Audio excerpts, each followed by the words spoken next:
kasih atas kehadirannya untuk hari ini. Jadi untuk hari ini materi kita adalah demensia dan delirium. Barangkali sebelum masuk di materinya,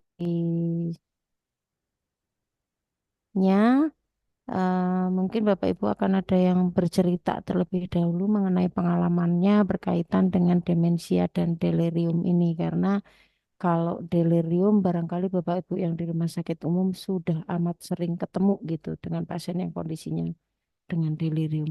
Monggo, barangkali Bapak Ibu ada yang mau didiskusikan atau disampaikan pengalamannya.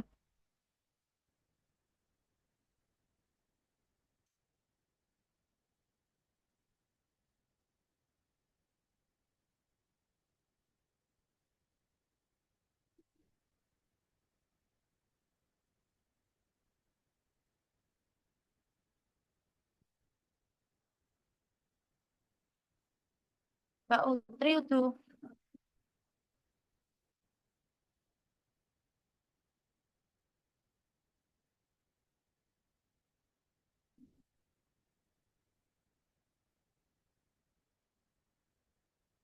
monggo Bapak Ibu, barangkali ada yang mau sharing pengalaman.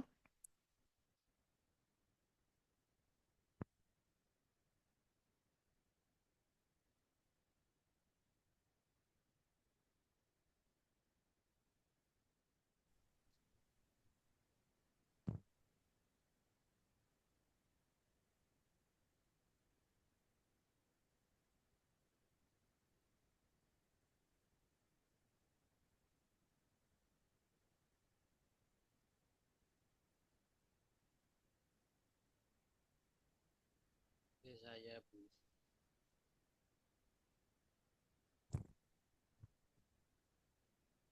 Monggo Bapak Ibu. Oke, Bu, saya. kalau demensia Mm-mm. karena demensia senilis itu masuk enggak yang dimaksud di sini? Betul, masuk. Ya, masuk ya. Ya, Mungkin sedikit saya sharing ya Bu, nggih. mm-mm. Saya Monggo Bu.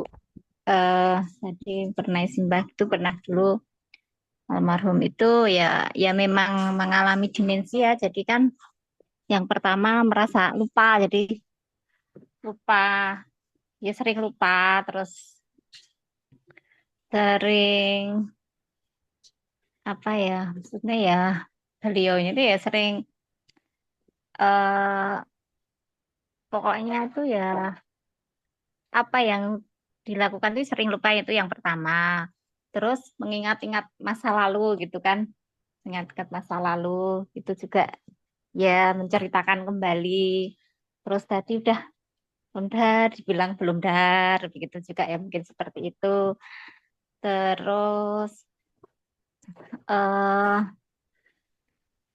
dan yang mungkin lebih pada ini ya, ya jadi fisiknya itu kuat gitu loh, fisiknya itu kuat. Jadi untuk tindak kemana itu beliau kuat gitu lah, kemana itu.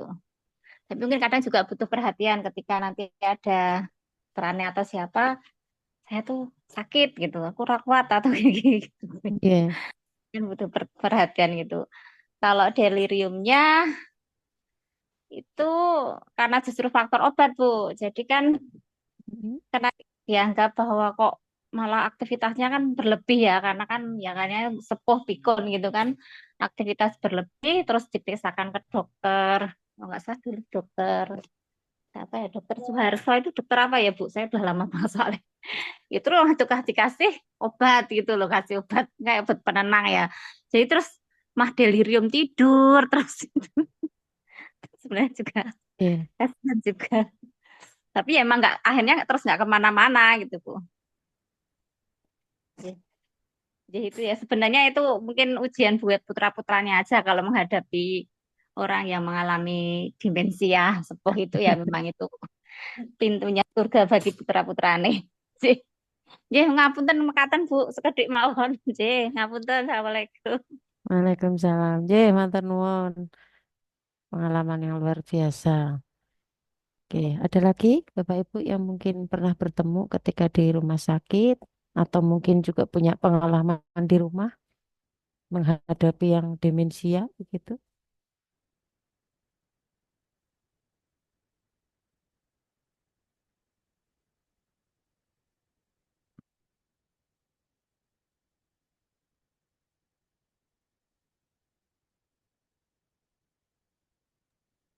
Ya, menambahkan itu mungkin paling suka itu ya kalau Bu diajak kita menjadi teman ngobrol gitu.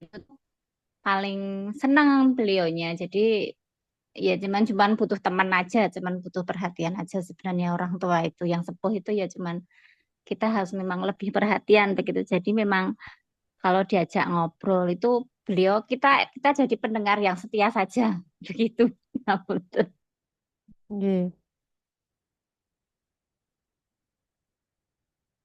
Ada lagi yang mungkin sampai masuk rumah sakit?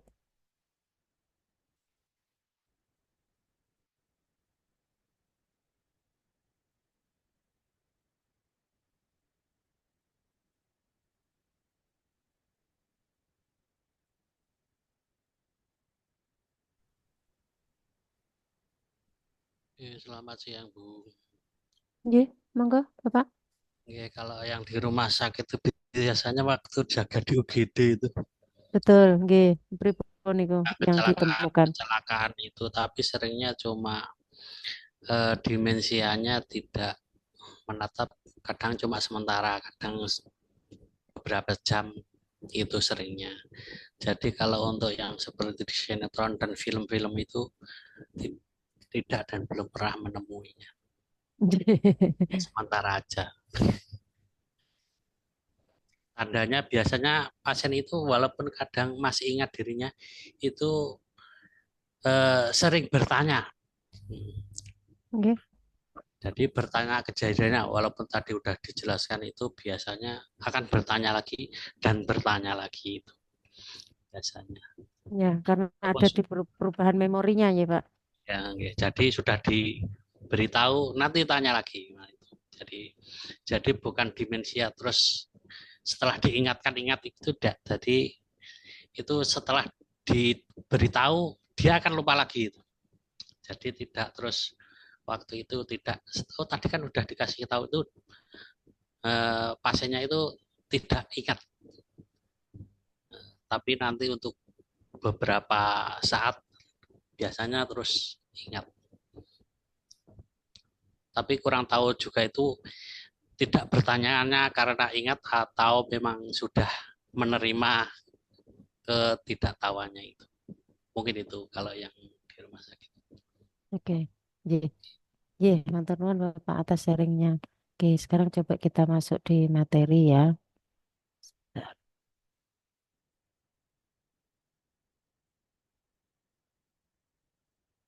Izin saya off cam dulu selama untuk pemaparan materi supaya sinyal lebih stabil.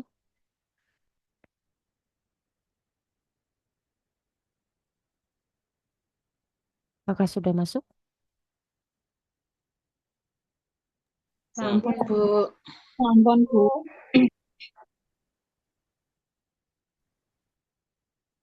masih kecil tapi Bu. Sekarang? Sampun. Ampun. Oke. Ya, hari ini diskusi tentang asuhan keperawatan pada pasien dengan lansia dengan gangguan demensia dan delirium. Ya, mungkin tadi sedikit sudah mendapatkan gambaran kilas kondisinya ya. Kita akan coba bahas lebih panjang di mana nanti outline-nya yang akan kita bahas tentang konsep demensia, kemudian konsep delirium dan asuhan keperawatan pada demensia dan delirium. Ya, kondisi ini memang banyak terjadi pada lansia. Cuman nanti yang seperti apa, bagaimana perbedaannya, coba akan kita lihat. Ya, ini tentang konsep demensia. Jadi kalau bicara tentang demensia, ada beberapa definisi yang sudah disebutkan di beberapa literatur. Ini menurut Stuart Kelly pasal 2016 bahwa demensia itu adalah hilangnya kemampuan intelektual yang mempengaruhi kegiatan sosial ataupun pekerjaan. Di mana kemampuan intelektual ini meliputi gangguan memori, gangguan penilaian, dan berpikir abstrak. Artinya orang ini mengalami gangguan memori, gangguan penilaian, dan gangguan di dalam berpikir abstrak sehingga mempengaruhi kegiatan sosial maupun pekerjaannya. Oke, kemudian Bapak Ibu nanti bisa membaca beberapa definisi ini. Saya mau langsung kesimpulkan saja bahwa demensia ini di Kepmenkes nomor 02.02 Menkes 73 2015 ini juga sudah ada nggih. Dan ini nanti hampir sama dengan di PPDGJ. Ini suatu keadaan di mana seseorang mengalami penurunan kemampuan daya ingat dan daya pikir tanpa adanya penurunan kesadaran. Ini nanti yang akan membedakan. Oke, nah ini kalau di dalam PPDGJ 3 ini definisi ini sama digunakan di Kepmenkes, yaitu demensia itu merupakan suatu sindrom akibat penyakit atau gangguan otak yang biasanya bersifat kronik progresif, di mana terdapat gangguan fungsi luhur kortikal yang multiple, termasuk di dalamnya adalah tugas-tugas untuk daya ingat, daya pikir, orientasi, daya tangkap, berhitung, kemampuan belajar, berbahasa, dan daya nilai. Makanya kenapa kalau orang-orang dengan demensia itu tadi satu kata kuncinya adalah orangnya pelupa, tapi pelupanya itu sampai mengganggu ke kehidupan sehari-harinya. Tadi yang mungkin tindak-tindak nggak sadar sampai keliling kemana-mana susah dicari karena lupa pulang, lupa jalan pulang seperti itu. Nah, yang perlu dipahamkan di sini juga demensia itu terjadi gangguan kognitif, tadi daya ingat, daya pikir, orientasi dan seterusnya, tetapi dia tanpa gangguan kesadaran. Artinya kesadarannya komposmentis. Dia sadar betul, dia orangnya sadar, cuma bingung, cuma lupa gitu. Nah, gejala atau disabilitas ini dirasakan secara nyata itu paling sedikit selama 6 bulan. 6 bulan berturut-turut terjadi perubahan seperti itu bisa ditegakkan diagnosis demensia. Oke, nah ini karakteristiknya. Karakteristik demensia itu onsetnya secara bertahap. Artinya dia terjadi berkembang seiring berkembangnya waktu. Gitu ya. Berbeda dengan delirium. Kalau delirium itu sifatnya onsetnya cepat. Nanti akan terlihat dari perbedaan penyebabnya. Oke, kemudian kalau delirium, karakteristik yang lain adalah sering terjadi perubahan kepribadian, kemudian hilang ingatan. Ya, dalam hal ini memang terjadi gangguan daya ingat tadi. Pelupa, ada yang coret-coret, tidak apa-apa. Oke, kemudian kita masuk di penyebabnya. Penyebab demensia. Ada banyak penyebab demensia. Ada karena memang ada perubahan ataupun kerusakan di sistem otaknya. Entah itu ada hematom subdural, ada tumor, ada vaskulitis di cerebral, maupun mungkin ada hidrosefalus. Tapi juga penyebab demensia yang lain itu karena adanya proses penuaan. Ini yang paling sering terjadi. Karena memang ada perubahan-perubahan seiring dengan terjadinya proses penuaan, di mana di dalam proses penuaan itu juga ada pengaruh-pengaruh dari uh, struktur neurokimia otaknya. Oke. Nah, apa hubungannya antara area patologik otak dengan perubahan perilaku? Tergantung nanti struktur lobusnya mana yang terganggu. Maka di situ sesuai dengan fungsinya. Seperti contoh, lobus oksipital. Fungsinya tuh proses visual. Maka apabila terjadi disfungsi, maka ya yang akan berkaitan dengan proses visualnya. Apakah mungkin terjadi kebutaan atau persepsinya yang berubah. Kemudian kalau lobus frontal itu lebih ke bicara ataupun organisasi kata, sehingga di sini kalau terjadi disfungsi nanti ada perubahan kepribadian, penilaian, perilaku, kesulitan kata-kata sederhana. Jadi kadang-kadang tiba-tiba lupa mau ngomong apa gitu tuh, tiba-tiba lupa. Tuh apa ya tadi tuh yang mau diomongin apa gitu. Tapi itu sering gitu. Kemudian lobus parietal dia tugasnya adalah di sensorik, maka Kalau sensoriknya ya berarti indera perasanya mungkin ada perubahan. Kalau perasa pendengarannya juga mungkin berubah sehingga mengganggu di dalam proses berbicaranya juga. Kemudian kalau lobus temporal itu lebih ke emosi, kemudian kemampuan mendengar, persepsi, maka yang terjadi gangguan bisa di gangguan bahasa maupun gangguan penerimaan di dalam bahasanya. Kemudian kalau sistem limbik itu kan dia mengatur emosi ataupun memori jangka pendek sehingga ketika terjadi gangguan di sistem limbiknya maka disfungsinya adalah disfungsi memori, mungkin dia lebih apatis, afeknya labil, kehilangan memori maupun ada perubahan kepribadian. Kemudian kalau klasifikasi demensia menurut PPDGJ 3 itu berdasarkan umur dibagi ada demensia senilis yaitu demensia yang terjadi pada usia lebih dari 65 tahun, lebih dari atau sama dengan 65 tahun gini. Kemudian kalau demensia prasenilis itu kurang dari 65 tahun. Kemudian kalau berdasarkan perjalanan penyakitnya, ada demensia yang sifatnya reversibel, ada yang irreversibel, kemudian ada karena hematom, ada karena hipotiroid. Kemudian ada demensia berdasarkan kerusakan struktur otaknya. Kalau memang ada kerusakan, apakah kemudian dia tipe Alzheimer, tipe non-Alzheimer, demensia vaskuler, artinya demensia karena memang ada kerusakan di struktur vaskulernya, atau memang ada demensia karena penyakit lain yang berkaitan dengan fungsi-fungsi otaknya. Nah, ini sedikit dikenalkan terkait dengan penyakit Alzheimer. Jadi kalau Alzheimer itu adalah jenis paling umum dari demensia atau sekitar 70%. Di mana faktor resikonya memang diantaranya adalah ada faktor genetik, kemudian ada faktor Down syndrome, kemudian ada penyakit fisik DM, cedera kepala, dan lain-lain. Ini hanya sedikit yang saya sampaikan terkait faktor risikonya. Sebenarnya masih banyak juga faktor risiko yang lain.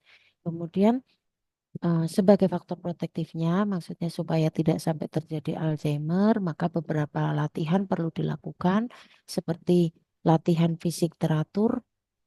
Jadi bedakan antara latihan fisik teratur dengan activity daily living, nyapu, nyumbah-umbah eh, itu termasuk kegiatan sehari-hari, tapi bukan latihan fisik secara teratur. Nah, yang dimaksudkan di sini adalah latihan fisik secara teratur. Kemudian meningkatkan kegiatan sosial, mempertahankan kegiatan sosial, intelektual maupun kegiatan rohani. Kemudian konsumsi vitamin E, hindari alkohol dan zat adiktif, membaca buku dan manajemen stres. Ya, termasuk membaca buku ini kan untuk menggunakan otak untuk mengingat dan seterusnya itu menjadi faktor protektif atau latihannya. Nah, ini untuk tahap Alzheimer. Tahap Alzheimer itu tahap yang pertama, tahap ringan. Itu biasanya gejala yang dimunculkan adalah sudah mulai sulit mengingat, mudah tersesat, ADL-nya mulai terganggu. Jadi eh, tadi habis dahar, ditanya mengaku belum dahar, ditanya disuruh dahar, katanya sudah, padahal belum seperti itu. Nah, itu mungkin ADL-nya sudah mulai terganggu. Kemudian di tahap 2, tahap sedang, itu sudah mulai bingung. Um, Kemudian yang terlihat mungkin lebih cemas, depresi, kesulitan perilaku, cepat berargumen, perlu pengawasan ketat. Ini mungkin dia sering hilang gitu. Oke, kemudian untuk tahap 3 atau berat, ini mulai memorinya terfragmentasi, artinya dia hanya mengingat di situasi-situasi tertentu yang memang kemudian itu mungkin menjadi memorable untuk orang tersebut gitu. Dan ADL-nya sudah tergantung dengan orang lain.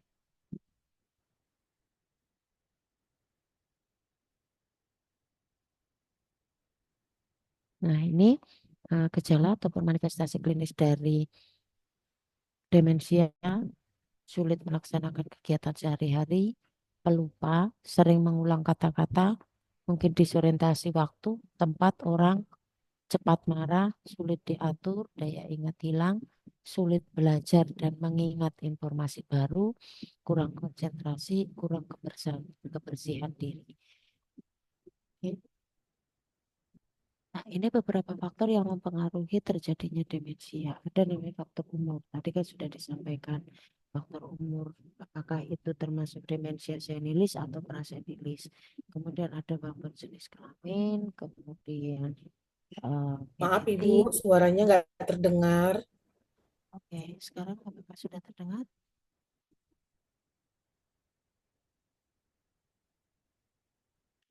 Sekarang terdengar suara saya?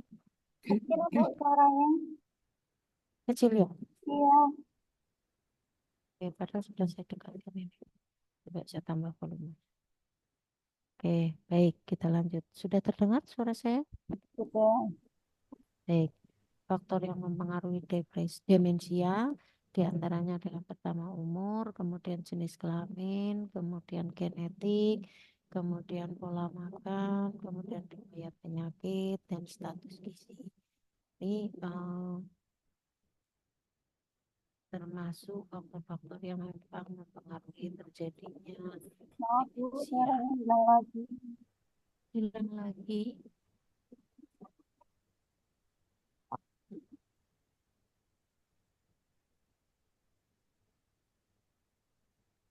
Kalau slide-nya pindah enggak? Sudah. Sudah, Bu. Ya, tadi ya sudah ada 3 stage, ada 3 tahapan. Tadi yang ringan itu sudah mulai kehilangan memori, kemudian yang sedang itu terjadi penurunan fungsi bahasa, yang tadi sampai lupa mau ngomong apa tadi. Kemudian yang berat itu sudah mulai kehilangan kemampuan berpikir abstrak maupun terjadi perubahan kepribadian dan Salah satu pilar lini emosional. belakang timnas Indonesia Mensilders dipastikan tak berangkat ke Indonesia. Nah, kita masuk ke konsep delirium. Apa bedanya antara demensia dan delirium? Kita akan lihat nih. Delirium di dalam PPDGC 3 atau pedoman diagnostik penggolongan diagnosis gangguan jiwa. Pedoman penggolongan diagnosis gangguan jiwa atau PPDGC. Kalau yang dipakai di Indonesia kan kita sekarang di PPDGC 3 atau bisa mengacu pada ICD, di mana untuk saat ini sudah sampai di ICD 11 kalau nggak salah, kalau nggak ICD 10. Oke. Delirium itu terjadi gangguan kesadaran dan perhatian. Jadi kalau kita lihat secara kesadarannya bisa mulai dari berkabut hingga koma. Kemudian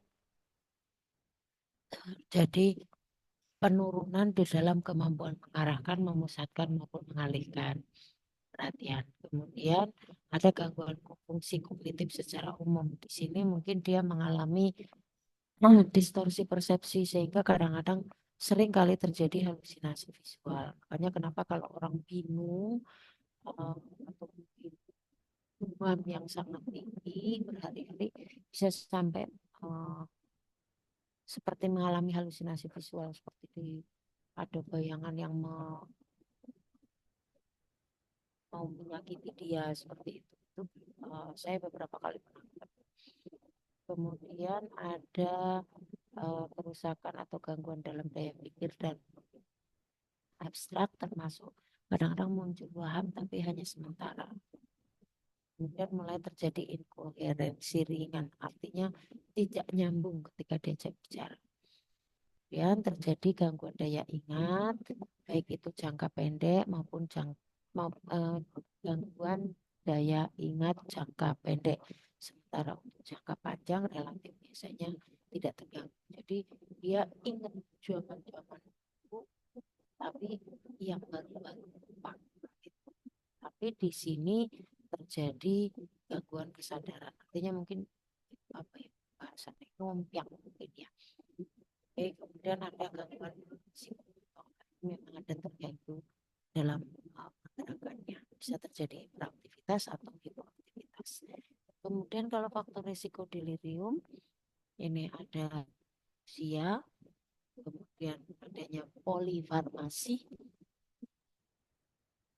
kemudian adanya masalah medis atau adanya penyakit secara multiple, kemudian ada ketergantungan alkohol, luka luka bakar yang parah, barangkali Bapak Ibu pernah merawat yang luka bakar yang parah sampai bingung, delirium gitu ya, seperti orang berhalusinasi begitu. Kemudian pada kasus post-op, khususnya untuk kardiotomi dan operasi panggul, kemudian ada penyakit HIV/AIDS, hipoksemia, insufisiensi organ, dan kelainan otak. Ini beberapa faktor risiko terjadinya. Nah, ini perbedaan yang paling terlihat. Ini masih saya sampaikan secara bahasa Inggris karena memang beberapa literatur. Nanti saya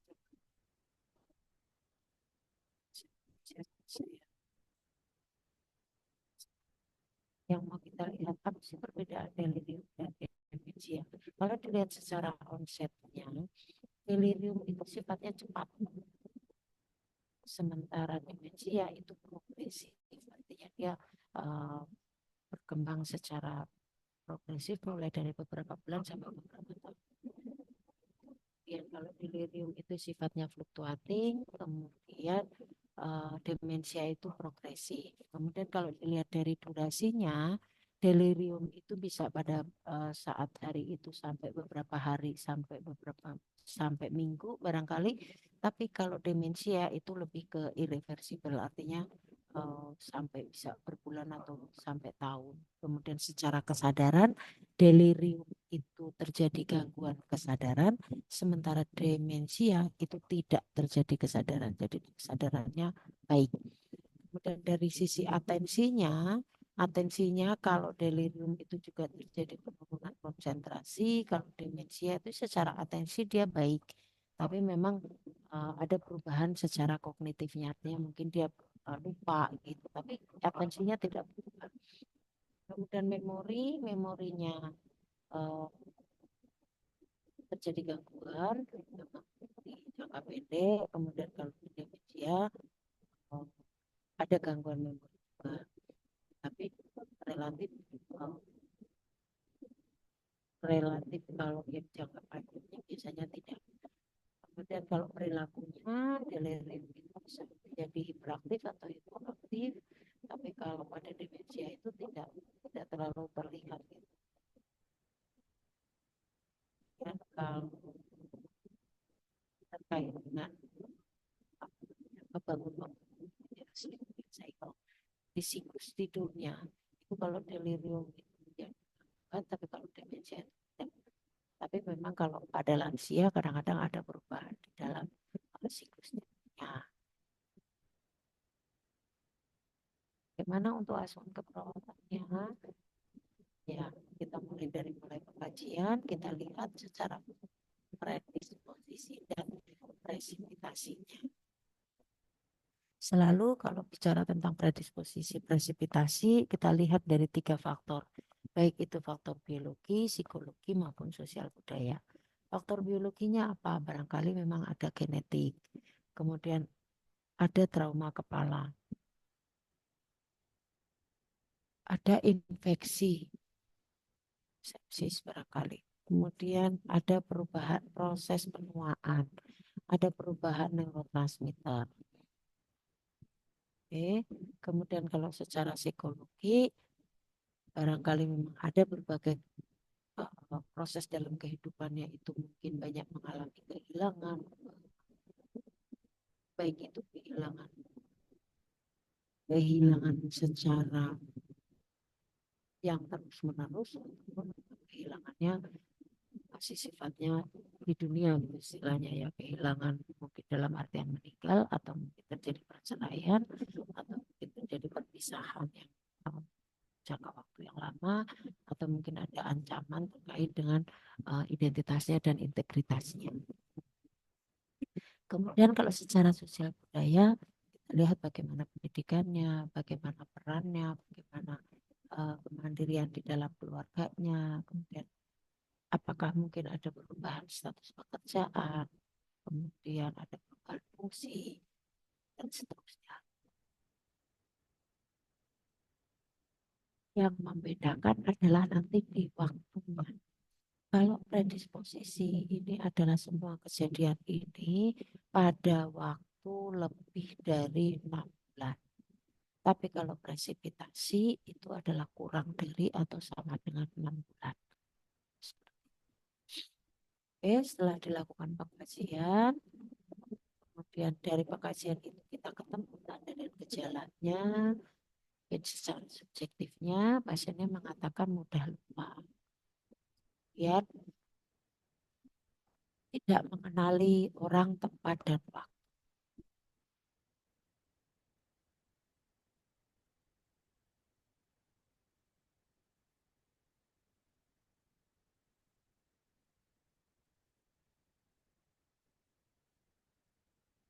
Oke, itu data subjektifnya.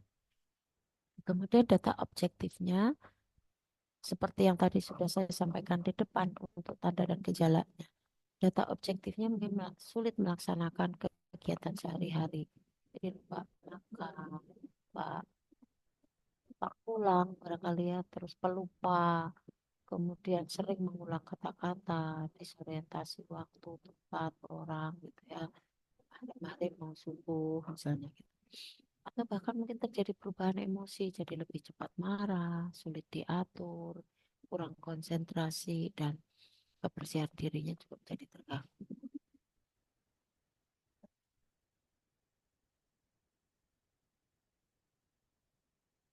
Nah, ini kemudian ini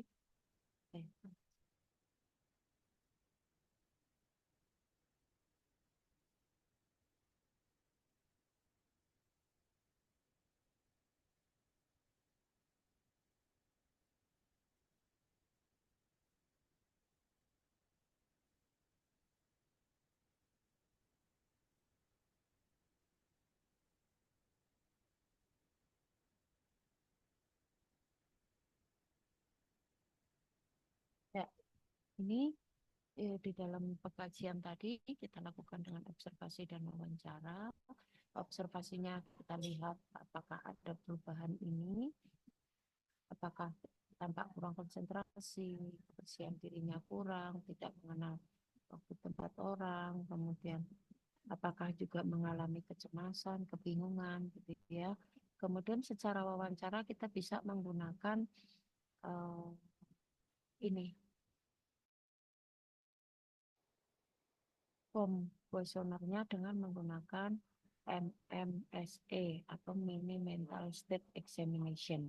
Ini untuk melihat status mental dari lansia tersebut. Kemudian ditambah juga dengan pemeriksaan penunjang sehingga setelah dilakukan penilaian tanda dan gejala ini ditambahkan dengan wawancara yang MMSE ini, mungkin akan didapatkan diagnosa keperawatannya ini. 1, 2, 3, 4. Ini mungkin lebih sifatnya ke fisiknya, kemudian untuk yang terkait dengan mentalnya, perubahan diagnosanya mungkin ada confuse kronis dan gangguan memori. Ya, ini saya mau kenalkan untuk MMSE yang digunakan. Jadi Mini Mental State Examination, apa saja sih yang harus kita kaji, kita nilai terhadap kemampuan mentalnya si pasien ini, kemudian kita akan menilai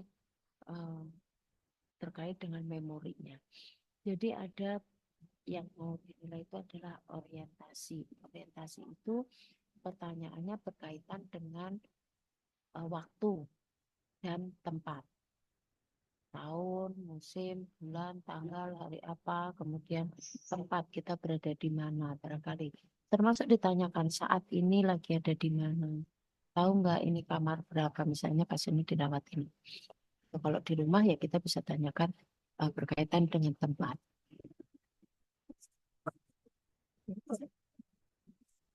Apakah suara saya terdengar? Tidak, Bu. Dari tadi tidak terdengar jelas, Bu. Putus. Saya ulang ya.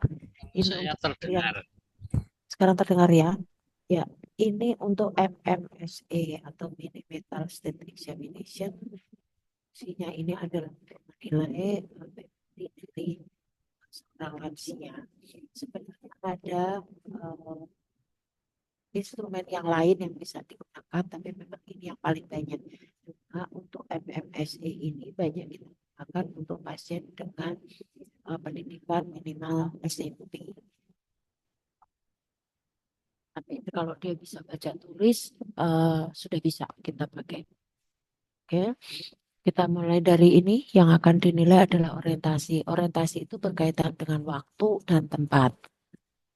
Dan registrasi. Registrasi biasanya nanti pasien akan kita minta untuk menyebutkan 3 buah nama benda. Oke, kemudian setelah disebutkan, disuruh mengulang ketiga nama benda tersebut. Nanti skor nilainya maksimal 3. Kalau dia bisa mengulang hanya 1, maka nilainya 1. Kalau bisa 3-tiganya, maka skornya 3. Oke, itu registrasi berkaitan dengan mengingat. Kemudian atensi dan kalkulasi, ini biasanya kita suruh dia untuk menghitung. Misalnya 100 dikurangi 7. Kemudian dikurangi 7 lagi. Dikurangi 7 lagi sampai 5 kali jawaban. Atau bisa dengan mengejar kata tapi terbalik. Oke, ini juga skor maksimalnya 5. Kemudian yang berikutnya yang akan dinilai adalah terkait dengan recall-nya, ingatannya. Ini berarti dia disuruh menyebutkan 3 nama tadi yang diregistrasi. Tadi kita mintanya apa? Ini kan jeruk, uang, mawar.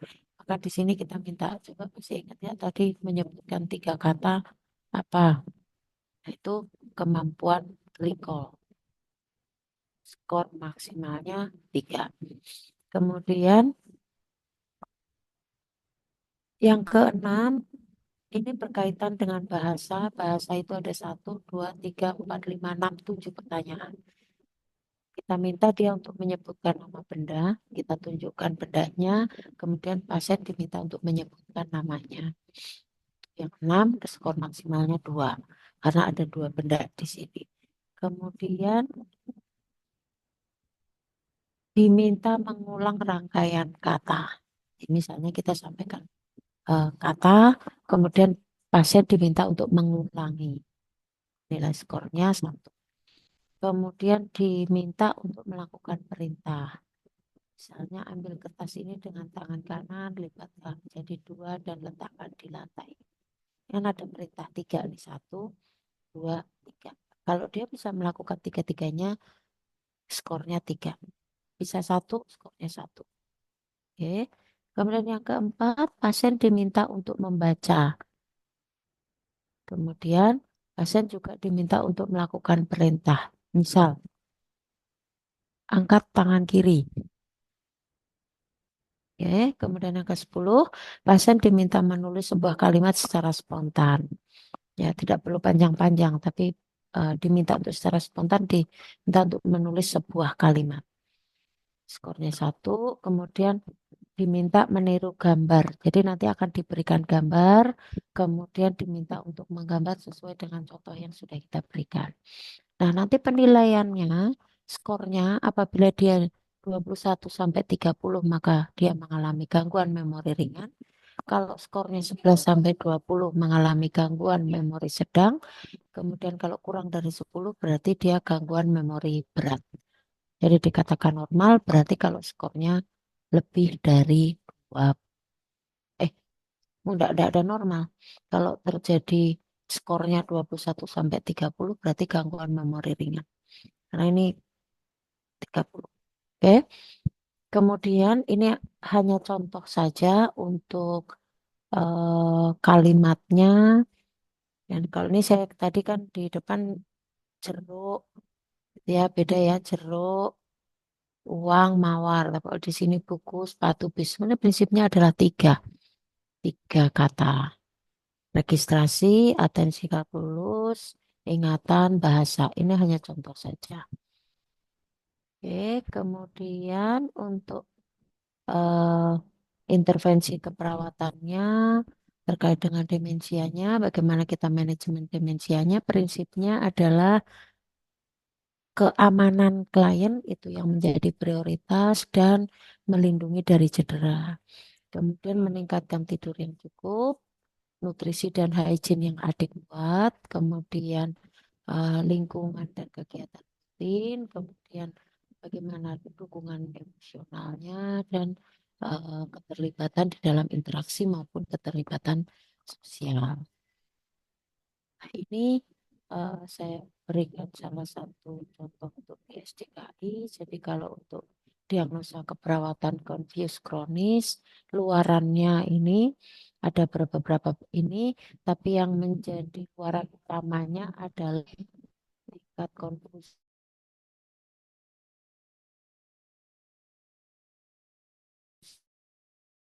dan manajemen demensia dan terapi validasi.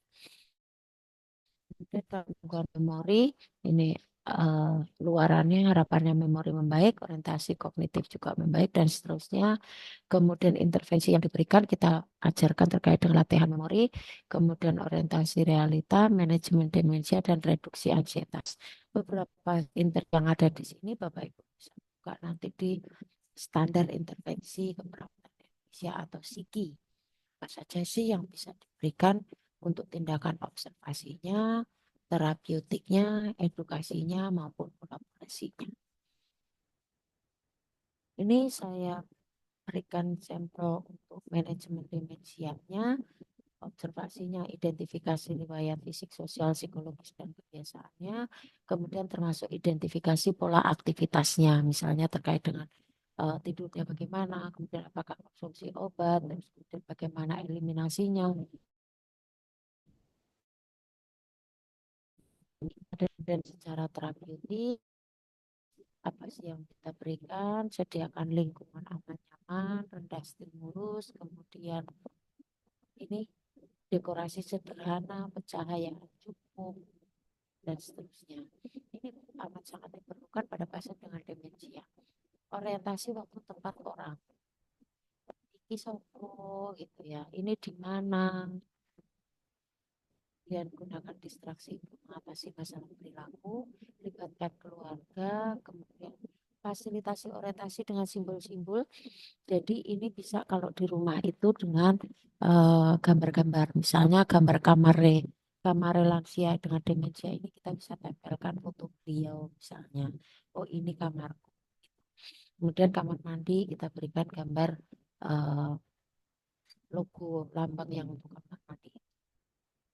Kemudian misal dengan memberikan kalender, kalendernya jangan yang kecil, tapi kalender yang besar-besar yang mungkin sehari satu seperti itu. Biar libatkan tetap di kegiatan, jadi bukan berarti terus tidak boleh ngapa-ngapain, tetap berikan aktivitas tapi yang tidak membahayakan dan sesuai kemampuannya. Kemudian untuk edukasinya anjurkan untuk istirahat, kemudian untuk pada keluarganya kita mengedukasi cara merawat lansia dengan demensia. Ini beberapa hal yang bisa dilakukan ketika ya, prinsipnya di sini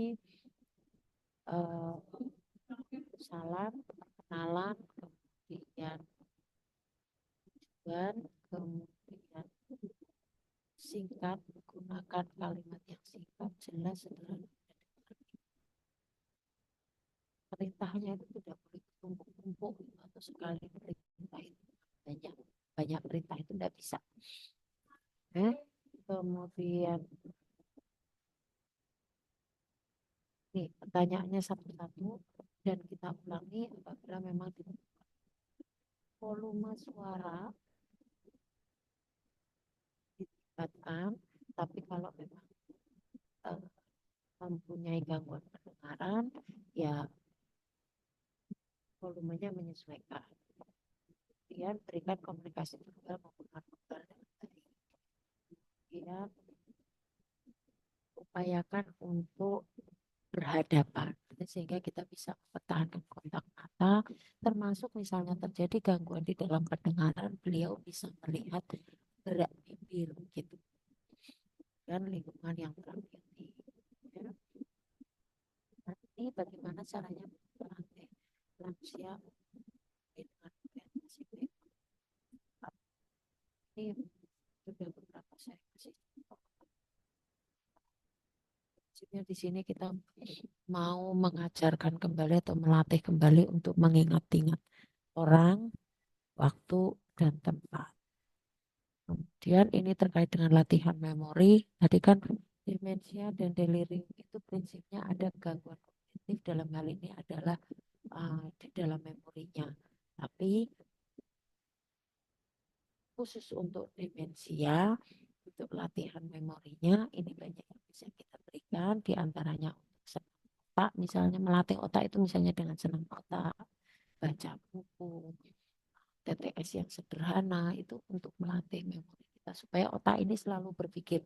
Karena kalau otak ini nggak digunakan untuk berpikir, kan dia akan makin lama makin mengecil, makin mencil. Jadi kemampuan untuk mengingatnya juga akan semakin rendah. Kemudian berikan tanda-tanda ruangan dengan gambar seperti yang tadi saya sudah sampaikan, sehingga si lansia ini tahu. Kemudian latihan mengingat peta yang sederhana, misalnya kalau mau tidak pasar, biasanya sukanya pasar mana, ingat nggak lewatnya, misalnya lewat rumahnya siapa, apa gitu. Itu latihan. Jadi hati-hati kalau kita sudah mulai misalnya mau ke PKU Bantul gitu, terus sulit membayangkan saya nanti mau lewat mana, lah itu perlu perlu dilatih dengan segera gitu ya, supaya nanti tidak terjadi penurunan kemampuan. Kemudian kuis mengingat barang, latihan mengingat rasa makanan, bercerita seperti tadi yang disampaikan Bu Sinten kan, bahwa ngapunten kula kesupen. Mereka tuh lebih senang bercerita. Ya, jadi kita menyediakan diri untuk menjadi pendengar ya, karena memang itu bagian dari untuk mengingat memori, walaupun mungkin memorinya yang diceritakan itu terus gitu ya, karena yang itulah yang memorable gitu. Tapi sehingga kita ajak dia latihan bercerita. Bercerita itu untuk tetap mengasah memorinya dia. Dan termasuk latihan motorik dan latihan menghafal nomor telepon. Ini kan bagian dari latihan-latihan memori yang sebenarnya bisa dilakukan dari sebelum terjadi. Kalau seperti nah, ini untuk keluarga ada beberapa hal yang bisa kita sampaikan. Dan prinsipnya apa yang akan kepada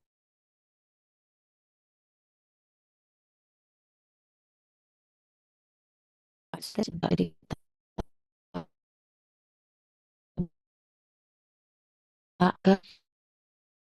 di rumah juga diberikan tanda, misalnya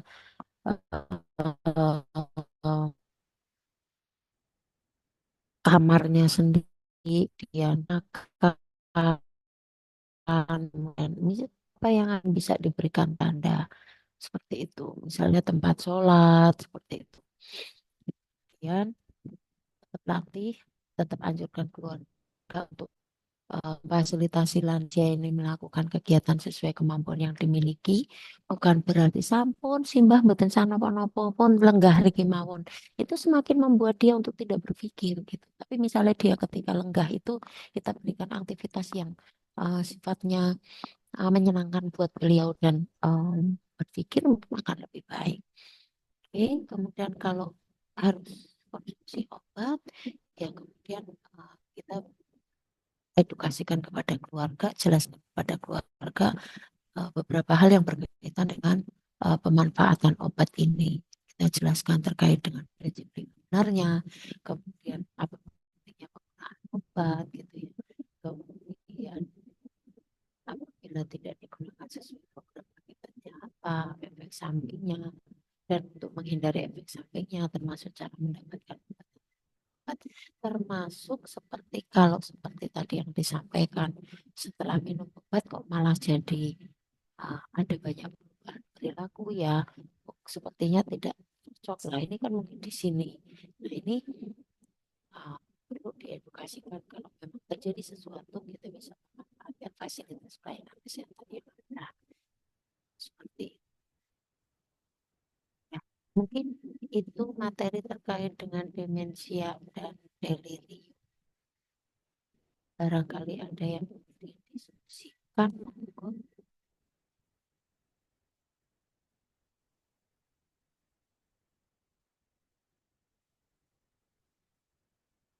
Akhir-akhir suaranya mulai jelas kan ya? Putus-putus, Bu. Oh, terus juga. Oke. Ya, tapi mudah-mudahan bisa ditangkap ya. Jadi perbedaan delirium dan demensia tadi secara umum. Kalau demensia itu ke tadi sifatnya mungkin Alzheimer, mungkin demensia vaskular, mungkin karena ada masalah di otaknya terkait dengan gangguan-gangguan di otaknya, sedangkan delirium itu lebih banyak dipicu oleh adanya penyakit tertentu. Sehingga perbedaan yang paling dasar adalah pada demensia itu tidak terjadi gangguan kesadaran. Sementara pada delirium itu terjadi gangguan kesadaran. Dia mulai bingung, kesadaran itu apa saja. Koma barangkali sampai begitu. Kabut, ada kesadaran kabut seperti itu. Itu mungkin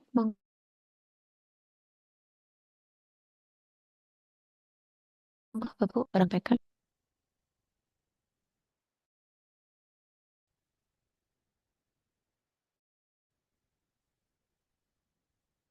kalau pikun itu masuknya apa? Demensia. Iya, demensia. Demensia. Demensia. Kira-kira untuk pelatihan selain ICU dasar apa yang kira-kira sudah support rumah sakit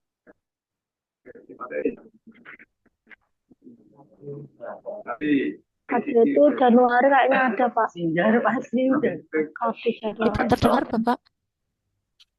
Oh, kemarin itu nanti apa lagi ada.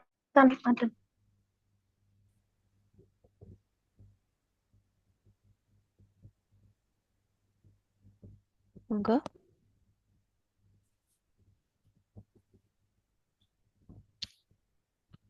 Kalau untuk perawat ini masuk perawatan apa ini ya Bu?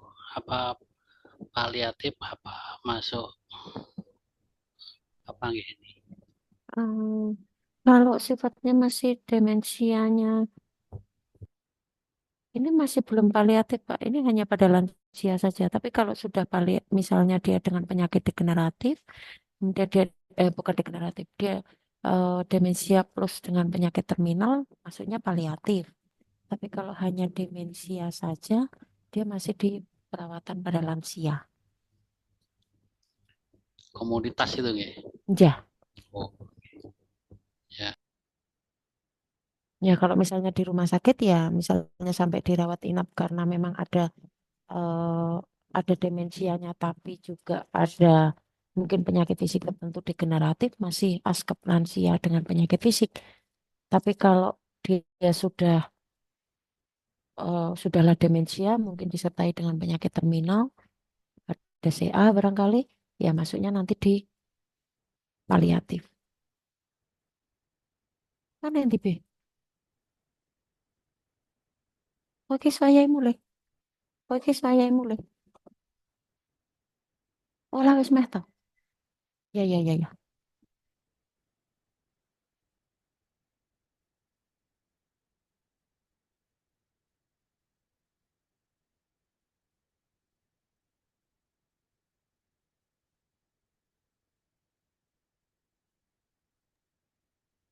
Ibu izin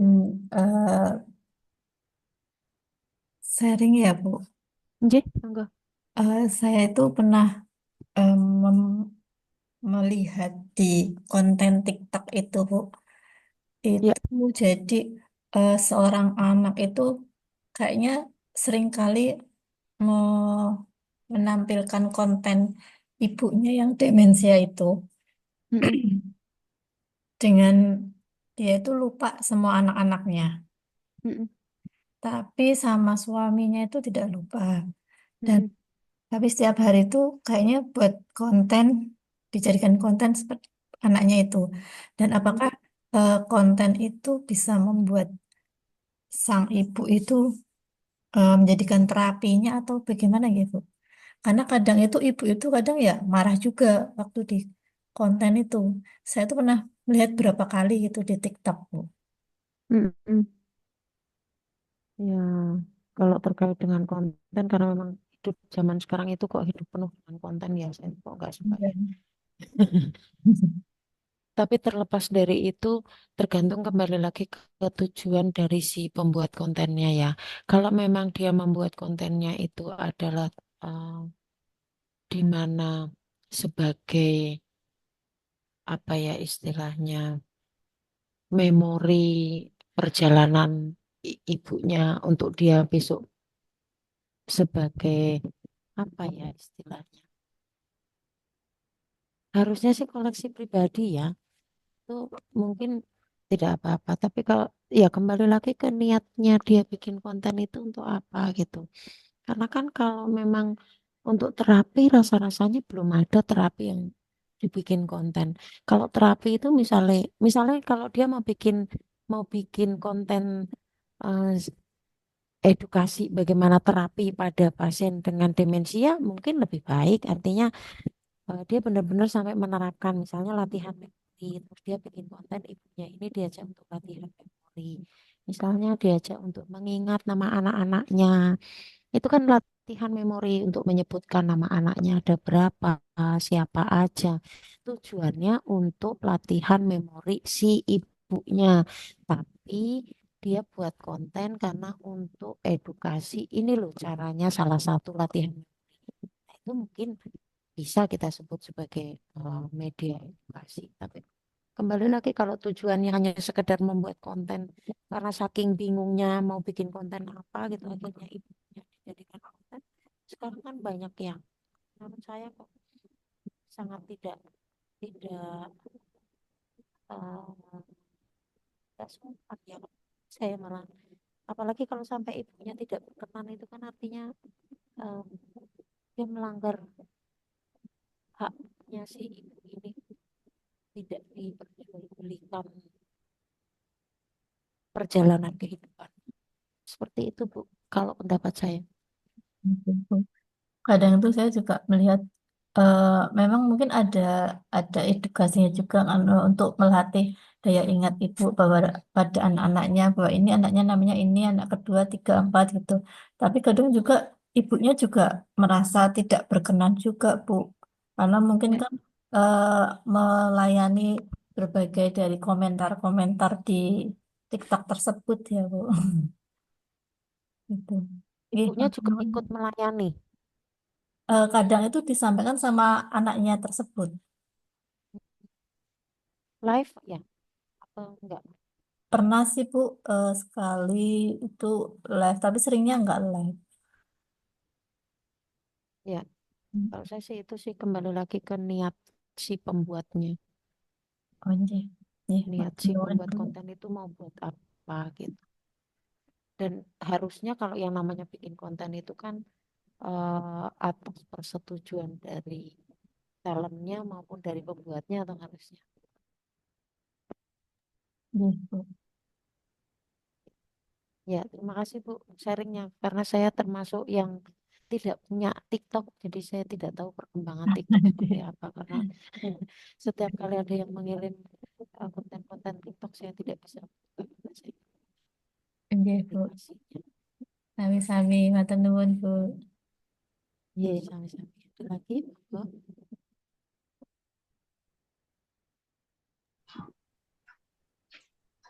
Ibu izin bertanya, Bu.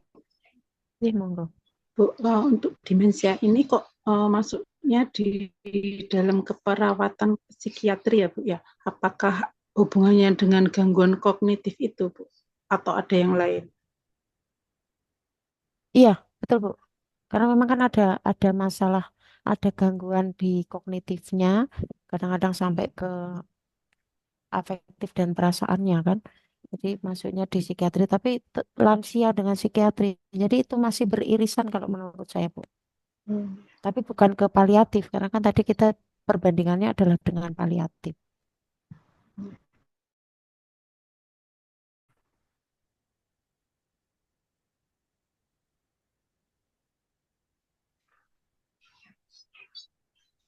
Ya makanya kenapa dipelajarinya di keperawatan psikiatri kan Bu? Iya, makanya kan kalau ke psikiatri itu kan lebih ke gangguan jiwa ya Bu ya. Ya karena kalau makanya kan tadi di PPDGJ di penggolongan gangguan jiwa kan dia masuk di PPDGJ. Lansia dengan gangguan jiwa. Jadi kan gangguan jiwa itu bisa terjadi baik pada semua usia. Kalau pada lansia itu kebanyakan yang terjadi adalah demensia. Demensia. Berarti hanya demensia itu hanya dialami oleh lansia ya Bu? Bisa prademensia, prasenilis itu kan usia kurang dari 65. Jadi kan kalau kita lihat tadi kategorinya dari demensia tadi, kalau berdasarkan klasifikasi demensia tadi itu loh. Iya. Kalau berdasarkan usia kan ada yang demensia senilis dan prasenilis. Kalau yang prasenilis itu kan yang kurang dari 65. Jadi bisa saja sebelum umur 65 sudah bisa Bisa terjadi terkena. demensia. Iya, karena memang banyak faktor resiko yang dimiliki sehingga demensianya terjadi pada usia kurang dari 65. Tapi ada juga yang memang demensianya demensia senilis, itu artinya dia terjadi di usia lebih dari 65 tahun. Ibu, baik, terima kasih Bu. Iya, sami-sami. Ada lagi?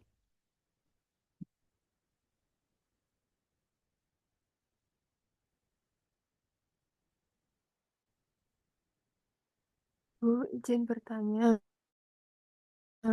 Iya, Kalau monggo, Bu. demensia dan delirium itu termasuk kategori gangguan mental organik, bukan? Oh, sebentar, gangguan mental organik. Kita coba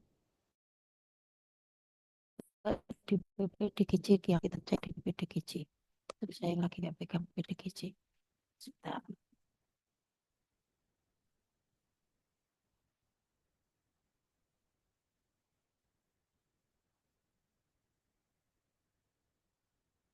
Karena nanti kalau gangguan mental organik itu, kalau di PPDGJ-nya F-nya beda dengan yang demensia ini kayaknya.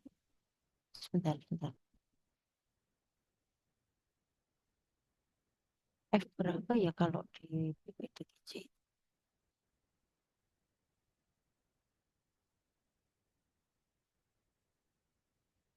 PPDGJ.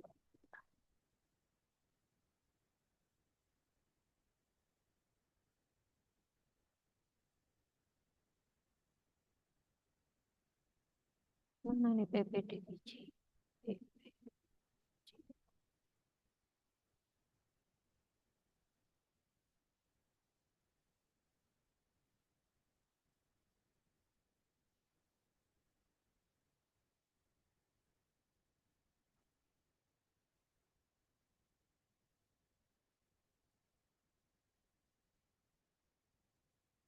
Hmm.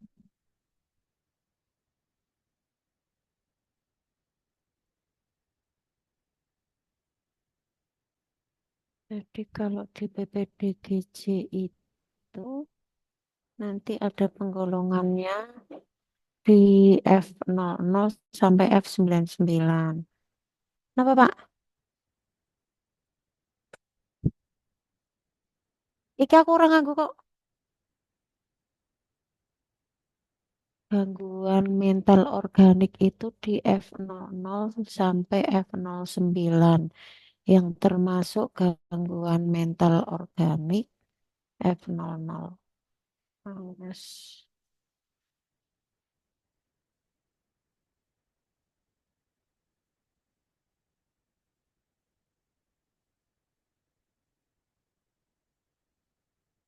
demensia itu masuk di GMO, gangguan mental organik. Oh, nggih, matur Nggih, nuwun, Bu. masuk Mbak. Jadi gangguan mental organik itu di F00 sampai F09. Kemudian gangguan mental organik dan simptomatik itu di F0 termasuk di sini F00 sampai F03 itu demensia. Kemudian F04, 07 sampai 09 itu sindrom amnestik dan GMO. Kemudian kalau gangguan mental organik yang lain adalah gangguan akibat alkohol dan zat adiktif. Ini di F10 sampai F19. Jadi masuknya memang GMO, Mbak. Nggih, Bu, matur nuwun, Bu. Ye, sami-sami. Ada lagi?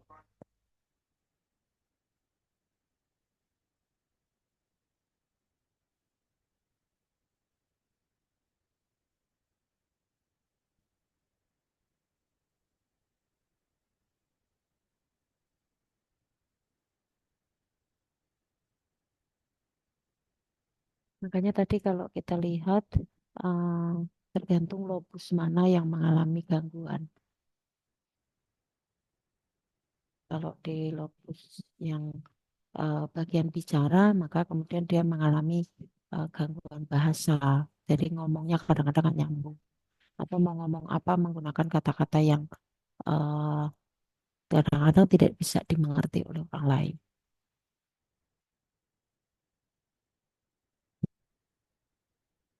Itu. Apa? Iya, iya,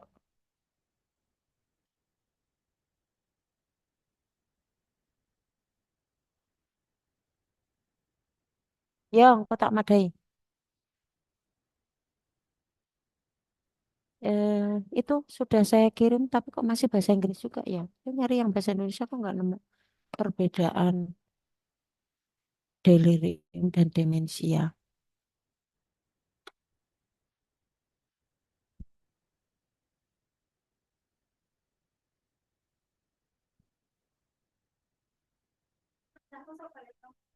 Ya, lagu sing tengah-tengah kan di. Wah, rata leboke lah rata. Ya, ini saya sing anyar siji tak ngene.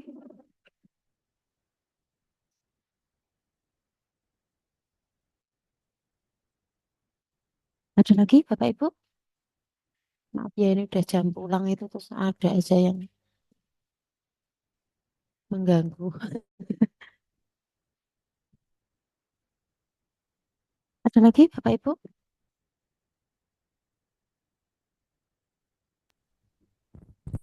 Cukup ya, Bu. Saya kirimkan ininya ya, screenshotnya untuk klasifikasi. Aduh,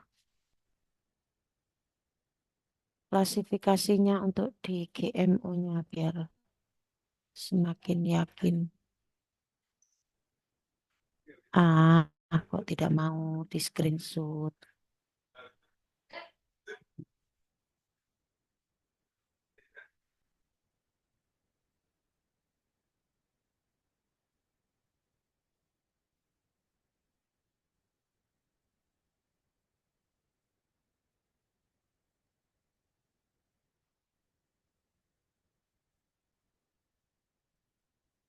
Sudah saya kirim ke Budian nggih.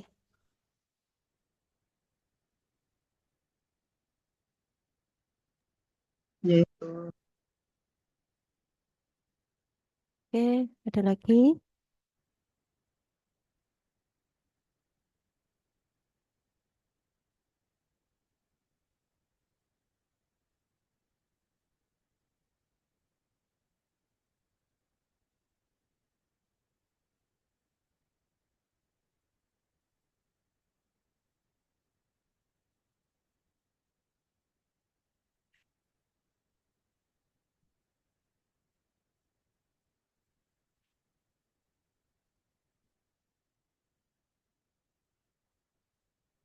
Waalaikumsalam.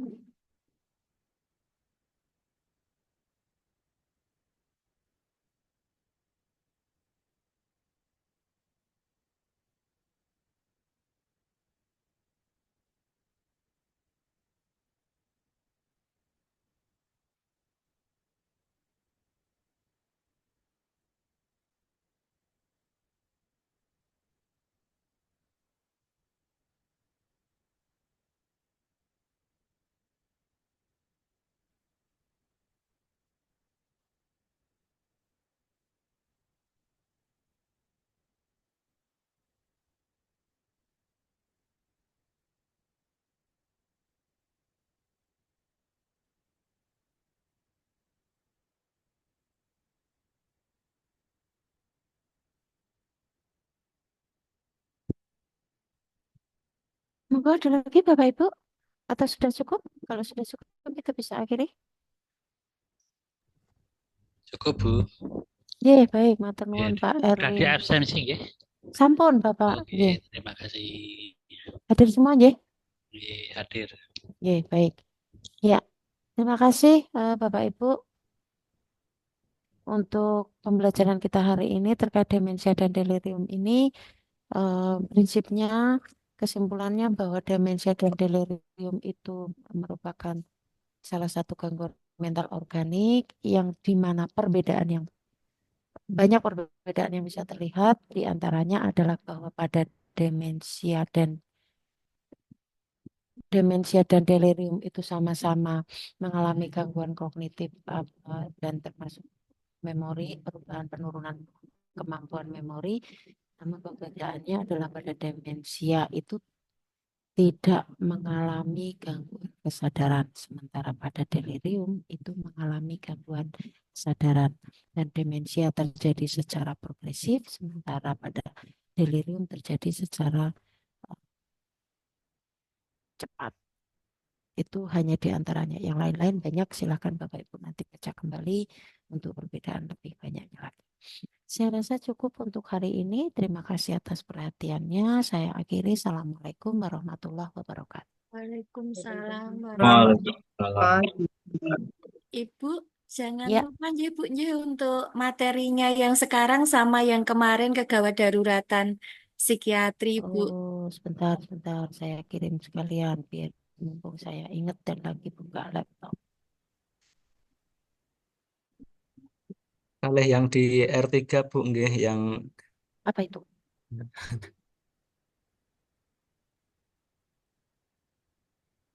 Apa Pak yang di R3? kelas R3 Bu yang belum kirim apa itu?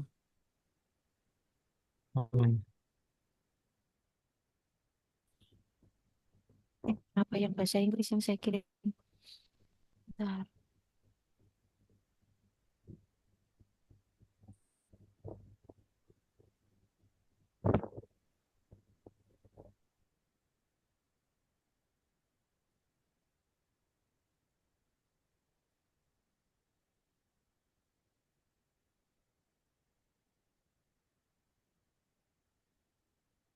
Apa ya Pak yang belum saya kirim?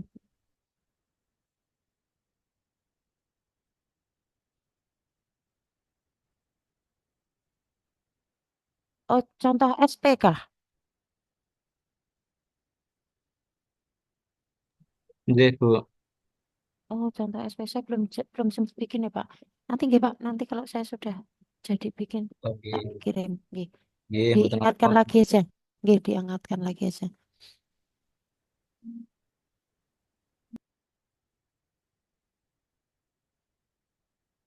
Ya, baik, dua materi sudah saya kirim.